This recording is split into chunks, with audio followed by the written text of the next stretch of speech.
Welcome everybody to Ratatouille, our red tribal deck. I think a lot of people were exciting for reds and how they perform, and I think reds are really good, really powerful. I think when we start defining it a little bit and playing the current meta, I think they have the potential to reach a great success. Nonetheless, let's check out my most impressive cards. You see, everything here is a red except one card, and this is the MVP in this deck, our Twisted Sewer Witch, a 5 mana 3/4 that says whenever it enters the battlefield, we create a red creature token, and then for each red we control, we create a Wicked Roll token. Who doesn't know what a Wicked Roll token is? It's an Aura Roll enchantment token whatsoever for other synergies, but when it enters the battlefield, it's attached to a creature, and then it gets +1/+1, and whenever this creature dies, opponent loses 1 life. So not only with these small cuts from our reds, we have the ability to bring our opponent life total really low, but then suddenly the reds get bigger, and when they die, opponent lose extra life, so we get the damage through. And this is usually a GG button in this deck, because if we play it for 5 mana, usually we have already 3-4 reds ready to attack, and then suddenly there are 2/2s, and if they die, they drain our opponent. So really powerful card. But the rest is here very interesting. The most powerful reds I found is our Tangled Colony, because it's like semi-sweeper protection. Even if opponent use a basic sweeper like a board wipe, of course it does nothing, but if opponent tries to remove it with burn or something like burn down the house, we get to create X red tokens equal to amount of damage dealt to the colony. So definitely a really powerful card. And also another one is our Lord Skitter Sewer King. I think the coolest art so far I saw. There are a lot of many cool arts, but nonetheless, it says whenever another red enters the battlefield under our control, we exile up to 1 target card from opponent's graveyard. So we have a little bit graveyard hate built in, and then at the beginning of the combat we create a 1/1 red creature token. I think this is in a Golgari build, really interesting, with our wall tree, where the wall tree makes all our tokens that enter the battlefield much bigger, much stronger. But this is something maybe for another video where we're gonna try out some token synergy deck with the wall tree. I think this will be really definitely cool. But in this deck, it just does the purpose, create reds every turn and let us attack our opponent, especially in the late game, really powerful with our witch. And then of course, to refill our hand, the Red King, we saw it already from Perexion, will be one, don't need to explain. Also Nashi, don't need to explain way too much. But another nice inclusion here is our Lord Skitter Blessing, a 2 mana enchantment. When it enters the battlefield, we create a Wicked Roll token. So again, we get a creature a little bit bigger, and it drains the opponent if it dies. And at the beginning of our draw step, so when we are drawing, if we control a creature or enchanted creature, we lose 1 life and draw an additional card. So this is also something that helps us maybe to refill our hand. This is why I run only 2 off, because sometimes I found myself having this card in the hand without having a creature on the board. It's weak, it does nothing, right? So we have the requirements to have at least something on the board. This is usually where these cards fall apart. If opponent is a hardcore control-ish deck, we will not get a card advantage. For example, like with our Perexian Arena, where we, regardless of the board state, drawing our extra card and losing the life every turn. And 2 of the new inclusions on the 4-drop that I was trying and I found myself really helpful, because our curve is fairly low. Rankle's Prank, a 4 mana sorcery, says choose 1 or more, so we can choose everything.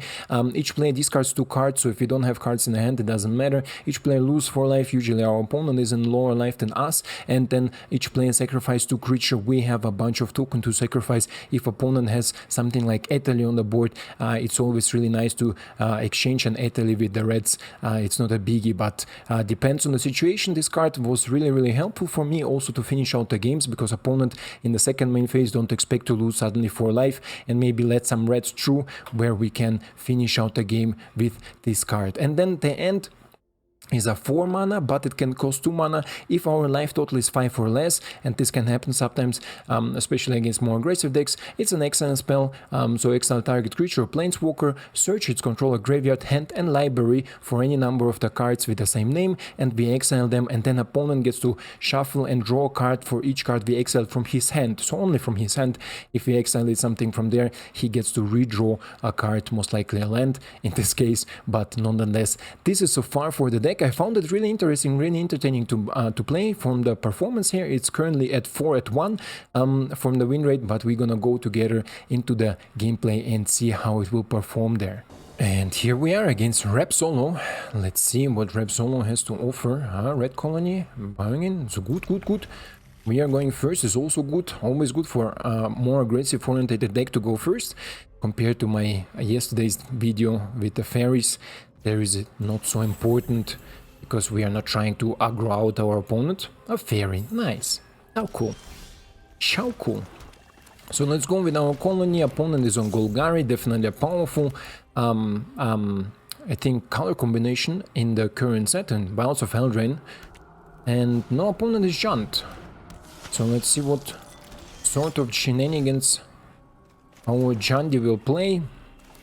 Let's play our Lord Skitter because it's a pre-combat trigger. And let's go in with the colony. Let's see what our opponent wants to do here. And now with our ninjutsu reds, ninjas, we can also give something like the 1/1 death touch, for example. Okay, but opponent gonna kill our colony without creating any... Oh, Gliza is obviously or definitely a problem here.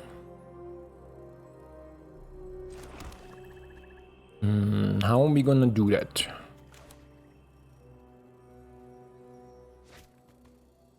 Gliza on the wall. Should we draw the main phase?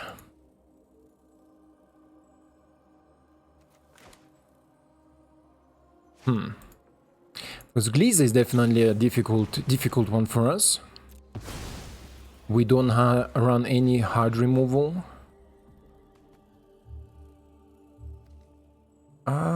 Vermit. Sure. Let's exile some. Let's mill him. Doesn't really matter. We saw here the Ashiok, the new Planeswalker. And let's see if we find a solution for our Gliza here somehow. Next turn the end could exile Gliza and give me a look into opponent's hand. But looks like my opponent has maybe a sweeper, huh? Let's see.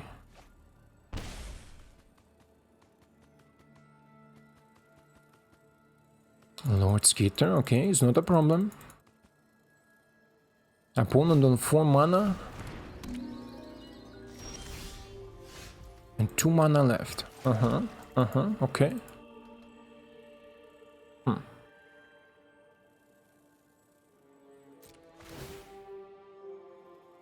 2 mana.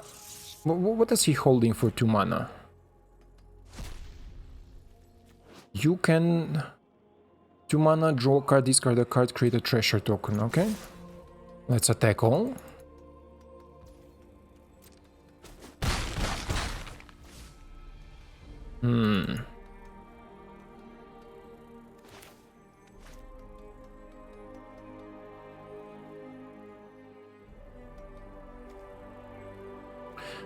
Let's keep the end open, right? Opponent is ramping, so maybe Italy is something we need to be careful about. Maybe Italy is something we need to be careful about. But the end is the end, no? We're gonna see if we can end it. The Witch right now will be a really powerful draw. Go for Troll, okay. We have a replacement, not a biggie. Opponent used the mana up, so this is why I would like to remove it. Because he will not play something bigger, right? Like right now he has 3 mana, maybe 4 maximum.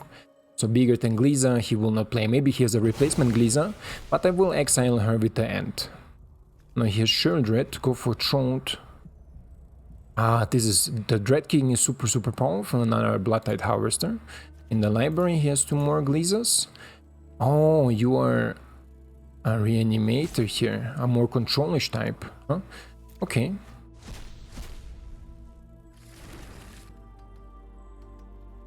Okay, so my opponent tries to control me a little bit. Next turn, Shieldred is something we need to be cautious about. But Rep Solo, 2 mana and Blood Tide Harvester, okay.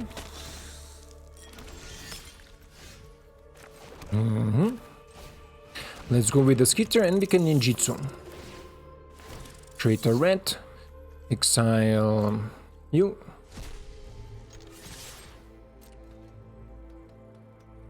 Let's see where my opponent wants to go. On the red. We're gonna ninjutsu. You. Because for 1 mana we can replay it. You.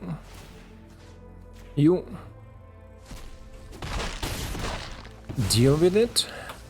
And replay the Vermit. Because Shieldred will come in next turn. And remove Blood Tide Harvester, another Shieldred to the bottom. So you see they always draw 2 at least.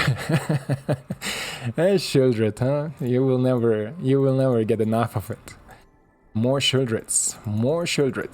But let's see, I think next turn the Witch will be amazing. This will be definitely a GG button, right? This situation. So my opponent can remove the Lord, can play the Dark Knight, although Shieldred maybe, and have a removal spell open.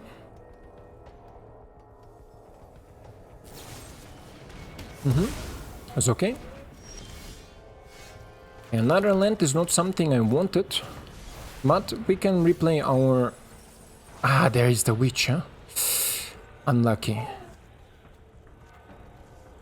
Let's get our Lord back. Creating more reds. Exiling Shieldreds. So my opponent cannot reanimate them because we saw some reanimation cards.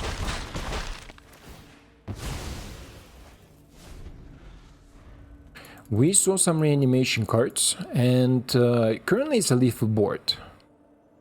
Depends what our Rep Solo has. We draw a little bit too much lands, but we had the Witch really close, right? So we would have drawn the Vermit and then the Witch, it will be a GG definitely. But I think so is also... my opponent needs to have a sweeper and it looks like he doesn't. So, good game, my friend. Good game, Rep Solo.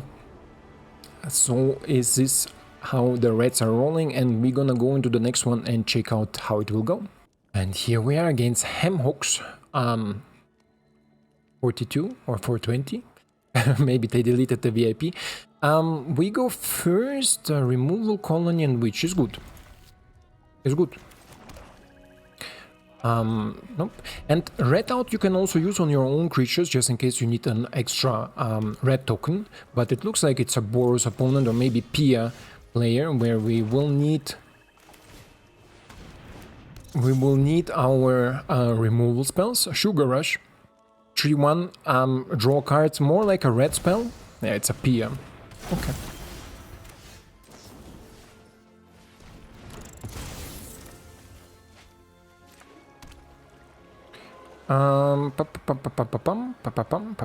Yeah, I can draw cards in opponent's turn. Let's see what they have there. Kami, okay. I think I know what my opponent is trying to do. Wanna bargain here a little bit. Another bargain in the land is good.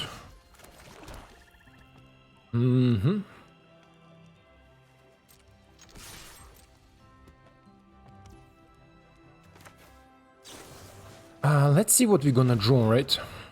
Another land, okay. But we connect for 6. And we play our Prowler. Doesn't matter. Could have been playing it before, so to gain some extra life and give it death touch, but it's not so important.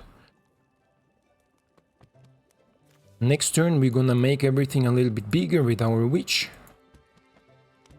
And see if my opponent can recover from it, because then he's already forced to chump block. It will be 8 damage next turn. If he don't jump block or block somewhere. Tap land is always good to see. Oh, nice. Okay. Sure. Then let's go with our witch. Creating some reds. 8 damage to the face. Okay. So you are a dragon dude. Again, say sacrifice at the beginning. Okay. Oh, nice. Nice, my friend, nice.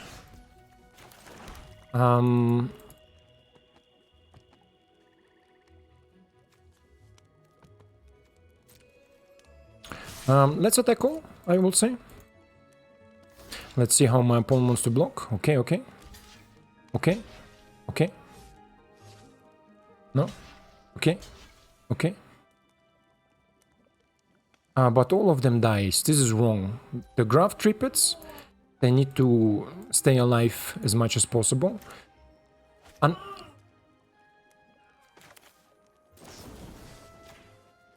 mean, my opponent cannot expect it, right?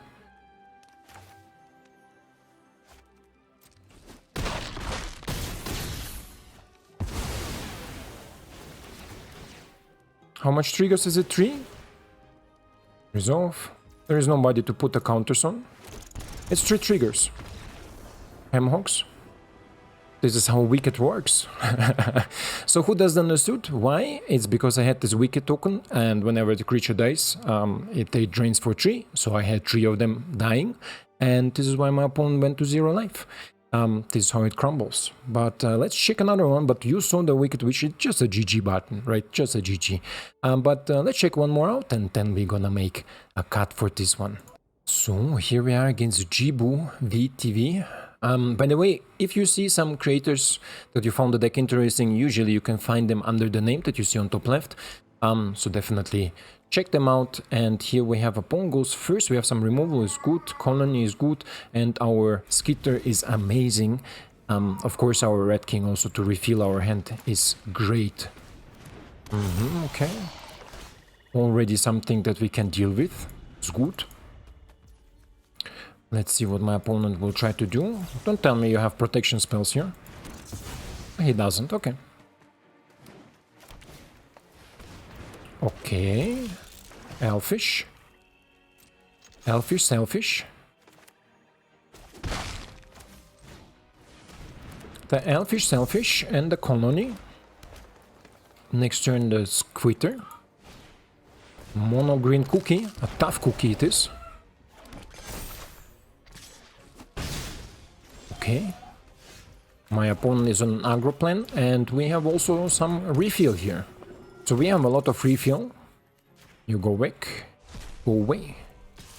Let's go with our colony. The tough cookie decides to block. Gives me two extra reds. And exiling the cookie. Submit 0. No need more. You see how the cookie works? Joking, of course, my friends, I'm joking. Oh, this elfish dude is a bad boy, huh? This is a bad boy. Ooh, rankles, prankles.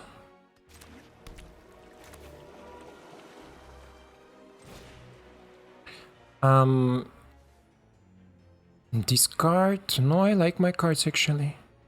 How much my opponent has? 1 card, right? Yeah, so sacrifice 2 creature. And lose some life. Done. 1, 2.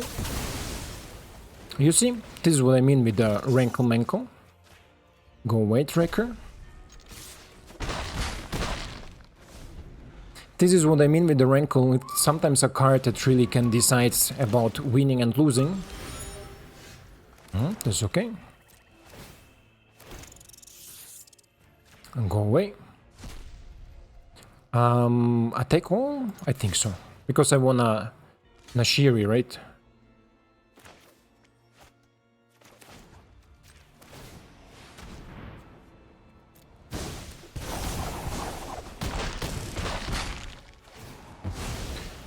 And what card do we take?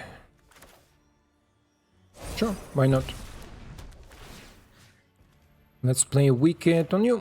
Doesn't really matter where. Next turn we're gonna draw some extra cards. Okay, okay. He can start gaining life, yeah? Don't forget about it. And now he can also fight minus Shiri if he wants.